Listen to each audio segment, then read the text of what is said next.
a potential run against Senator Lamar Alexander?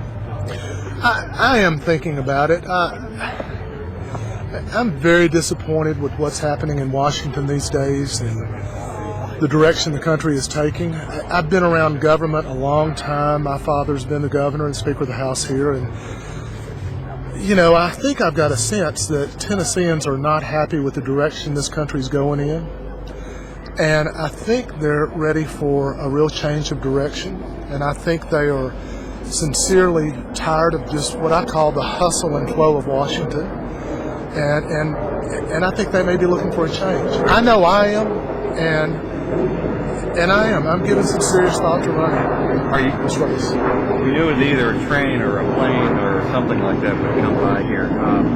My question has to do with the former governor and how much he's active in council here. Well, of course, my father's my father, and he loves me a lot, and I always count on him for support in anything I do, and he's always been there for me. So I'm fortunate to be Ned McWherter's son, and I know that. Did he warn you about all us dog asses up here? I think is the way he used to call us reporters. That is exactly the phrase. I may not use that, but that is exactly the phrase that he always used, yes. And he's given me some pretty good advice in that regard. Anybody else? Adam? You think Lamar Alexander's immigration position could come under some scrutiny? How would you go the populist route that Harold Ford went against Corker, or would you be more of a supporter of comprehensive reform? Well, we don't know exactly what his position's going to be yet, and so I really don't think I ought to comment on that. I know the president's got a position out there. We haven't seen exactly where he is, and I've got plenty of time to state what my issues are going to be in that regard. Do you agree with the president's position more on immigration?